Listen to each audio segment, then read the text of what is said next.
Bien, chers frères, c'est un peu compliqué parfois séparer l'ordre des frères prêcheurs. La relation que saint Thomas d'Aquin établit entre la raison et la foi, parce que c'est une question qu'il a vraiment. Frères et sœurs, shalom.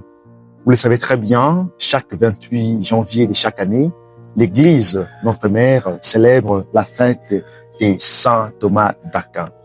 Et aujourd'hui, nous avons l'honneur de recevoir le frère Mauricio, qui va nous entretenir en parlant de la vie de saint Thomas d'Aquin. Frère Mauricio, bonjour. Bonjour, merci très vivement. Alors, on va parler aujourd'hui de saint Thomas d'Aquin qu'on va célébrer demain, le 28 janvier. Alors, il y a d'abord toute une question qui nous vient à l'esprit. Qui était saint Thomas d'Aquin? Merci, chers frères, encore une fois. Saint Thomas d'Aquin, il était un théologien, philosophe, prêtre dominicain, le fils, bien sûr, de Saint Dominique. Il est considéré comme l'un des principaux représentants de la scolastique. Il est aussi l'un des plus importants penseurs de l'Église catholique. 28 janvier, nous célébrons le jour de Saint Thomas d'Aquin parce que l'Église universelle le considère comme notre patron de toutes les écoles catholiques. À quelle raison? C'est à cause de son amour à l'étude de l'enseignement. Merci. Ok, merci beaucoup, cher frère, pour cette réponse très brillante et très vivante. Alors, on comprend en sorte que saint Thomas d'Aquin est d'une grande célébrité. Alors, on voudrait savoir quelle est l'œuvre de saint Thomas d'Aquin. Bien, saint Thomas d'Aquin, il a écrit une œuvre monumentale. Saint Thomas d'Aquin, il a souligné les points fondamentaux sur Dieu, la moralité et en fait sur la vie chrétienne. Alors frère, quelle est la relation que saint Thomas d'Aquin établit entre la raison et la foi? Parce que c'est une question qu'il a vraiment traitée dans cette œuvre-là. Merci beaucoup, cher frère, pour cette question. Saint Thomas d'Aquin, il a défendu l'idée que la foi et la raison sont comme des ailes, ou bien la foi et la raison sont complémentaires parce que les deux peuvent exister en harmonie. Saint Thomas d'Aquin croyait que la raison humaine peut atteindre par ses propres moyens la vérité, mais que la foi est toujours nécessaire, est toujours important pour comprendre les vérités révélées. C'est pour cela que saint Thomas d'Aquin disait que la foi éclaire la raison et la raison, en effet, explique la foi.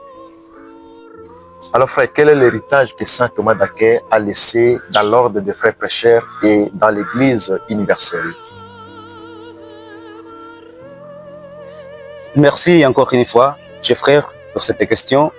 Saint Thomas d'Aquin, il a laissé un modèle de vie dominicaine alliant la contemplation et l'étude à la prédication et l'enseignement. C'est le premier point. Deuxième point, saint Thomas d'Aquin, il nous a laissé aussi une spiritualité dominicaine plutôt, qu'il a mis l'accent sur la recherche de la vérité et la transmission en fait de la foi. Alors frère, quel est votre conseil que vous allez donner à ceux qui nous suivent maintenant par rapport à l'enseignement de saint Thomas d'Aquin dans ce monde contemporain qui est dominé par la technologie et les grandes découvertes? Comment saint Thomas d'Aquin s'il était encore vivant, pourrait toutefois prêcher aujourd'hui dans ce monde? Merci beaucoup. Je commence pour dire que Christ s'est livré une fois pour toutes sans plus se reprendre, disait le cardinal Joseph Ratzinger, le pape Benoît XVI, des résumés mémoire.